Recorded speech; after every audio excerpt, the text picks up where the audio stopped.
আসসালামু আলাইকুম। রেক্সোনা কুকিংয়ে আপনাদের সবাইকে স্বাগত জানাই। আজকে আমার রেসিপি ভীষণই টেস্টি এবং মজাদার কুলফি রেসিপি। ছোটোবেলায় আমরা ভীষণই পছন্দ করতাম এই কুলফি খেতে, আর সেটাই আজকে আমি চেষ্টা করছি বানানোর। আর এত কম সময়ের মধ্যে এটা রেডি হয়ে যায়, না বানালে কিন্তু বুঝতে পারবেন না। ভিডিওটি যদি ভালো লাগে অবশ্যই সাবস্ক্রাইব করার অনুরোধ কিন্তু রইল।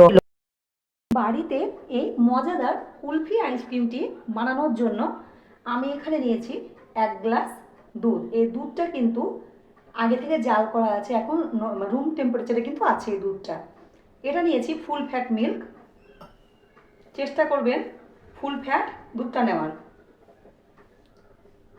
এবার সবপ্রথম আমি একটা মিক্সি জার নিয়েছি, এই মিক্সির জারে দিয়ে দেব চিনি আর কাজু। এখানে দেখুন আমি এখানে 10টা কাজু নিয়েছি, আর 2 চামচ পরিমাণ, চা চামচে 2 চামচ পরিমাণ চিনি নিয়েছি। আপনারা যে যেমন মিষ্টি খেতে পছন্দ করেন সেই হিসেবে অবশ্যই কিন্তু আপনারা চিনিটা দেবেন। তারপর এখানে নিয়েছি আমি এই চামচে, চা চামচে 2 চামচ গুঁড়ো দুধ দিয়ে দিলাম।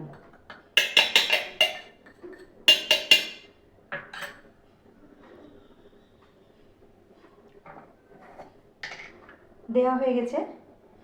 এবার চা চামচের 1 চামচ দিয়ে দিলাম কাস্টার্ড পাউডার। এটা ভ্যানিলা ফ্লেভারের কাস্টার্ড পাউডারটা।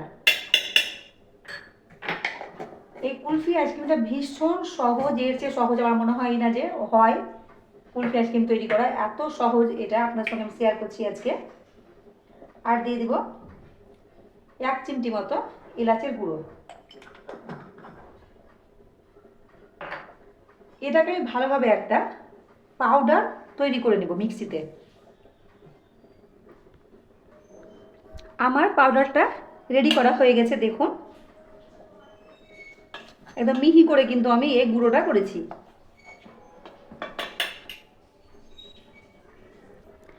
এবার আমি একটা কড়াই নিয়ে নিয়েছি ননস্টিকের।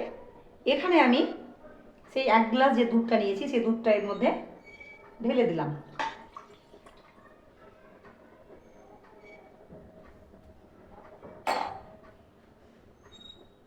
এবার আমি কিন্তু গ্যাস এখনো অন করিনি, সব কিছু ভালোভাবে মেশাবো, তারপরে গ্যাসটাকে আমি অন করব।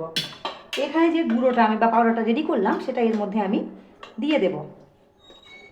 ভীষণ সহজ এই কুলফিটা বানানো, যে কেউ বানাতে পারবে খুব কম সময়ের মধ্যে, আর ভীষণ টেস্টি হবে কিন্তু।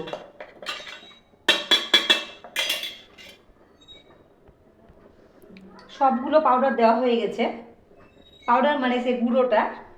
এবার আমি একটা ঘুটনি দিয়ে, ডাল ঘুটনি এটা অবশ্য, ভালোভাবে এটাকে মেশাবো যাতে গোটা গোটা না থাকে। তারপরে গ্যাসের ফ্লেমটা আমি অন করব। আমার ভালোভাবে মেশানো হয়ে গেছে। এবার আমি এটা গ্যাসে চাপিয়ে দেব। গ্যাসটা আমি অন করে দিয়েছি।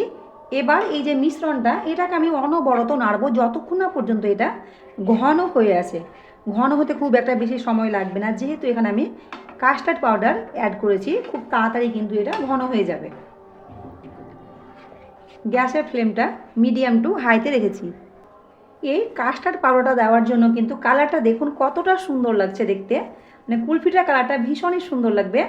আর আপনার খেতেও কিন্তু ভালো লাগবে, ভীষণ একটা ফ্লেভার সুন্দর আসবে, মানে যেহেতু এতে ভ্যানিলা ফ্লেভার দেওয়া আছে কাস্টার্ড পাউডারটাতে। এই দেখুন কতটা ঘন হতে লেগেছে। আমি আর একটু ঘন করবো, গ্যাসের ফ্লেমটা আমি অফ করে দেবো। দেখে বুঝতেই পারছেন কতটা আমি ঘন করছি, এর চেয়ে কিন্তু আমি আর ঘন করবো না, যেহেতু এটা ঠান্ডা করবো আমি। ঠান্ডা করলে কিন্তু এটা আরও অনেকটা বেশ ঘন হয়ে যাবে।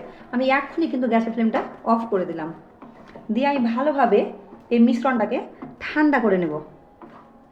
ঠান্ডা হয়ে যাওয়ার পরে আমি কিন্তু ফিরে আসছি। মিশ্রণটা ঠান্ডা হয়ে গেছে, দেখুন কতটা ঘন হয়ে গেছে আগের চেয়ে, তাই না?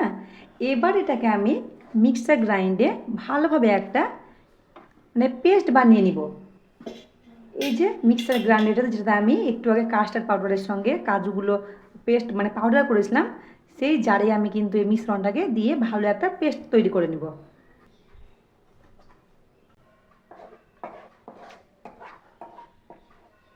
এটা মিক্সিতে দেওয়ার জন্য কিন্তু ভীষণ স্মুদি হবে, এটা একদম দোকানের মতো লাগবে কুলফিটা খেতে।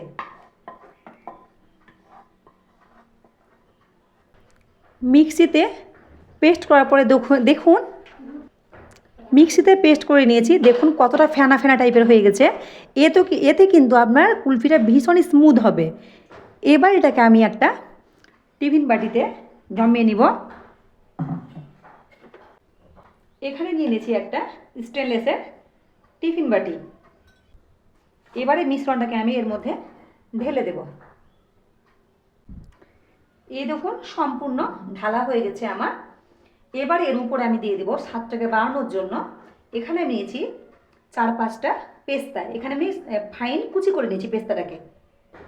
এটা এর উপরে আমি দিয়ে দিলাম। দেখুন দিয়ে এটাকে আমি একটা পেপার দিয়ে ঢাকা দিয়ে দিব। দিয়ে 5 থেকে 6 ঘন্টা পর্যন্ত আমি এটাকে ডিপ ফ্রিজে রেখে দেবো 6 ঘন্টার জন্য। তাহলে ভালোভাবে কুলফিটা সেট হয়ে যাবে।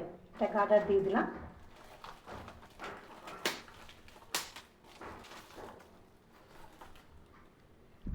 এবার আমি এখানে 4টে কাঠি নিয়েছি। এই কাঠিগুলোকে এর মধ্যে ভরে দেব। 4টে আইসক্রিমের কাঠি আমার লাগানো হয়ে গেছে।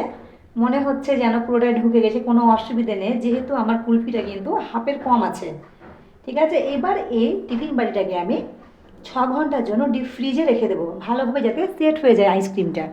তো আমি ফিরে আসছি 6 ঘন্টা পরে। 6 ঘন্টা পরে আমি ফিরে এলাম। এবার আমি প্লাস্টিকটাকে তুলে নেব।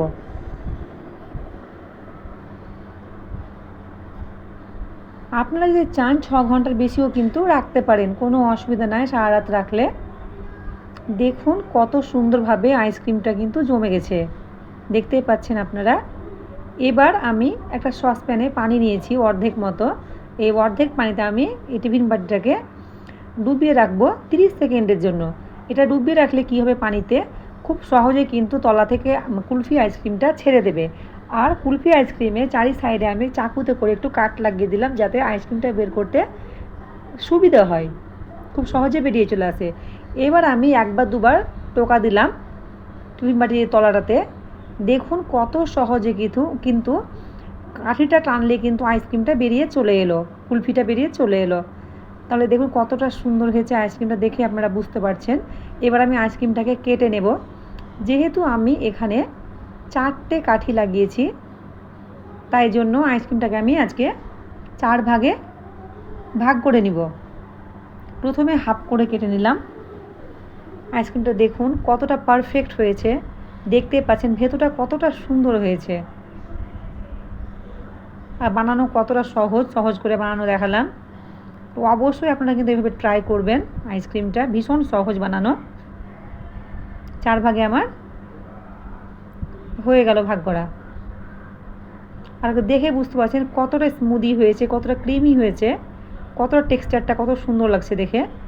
একদম মনে হচ্ছে দোকানের মতো, কেউ বুঝতেই পারবে না যে এটা বাড়ির তৈরি।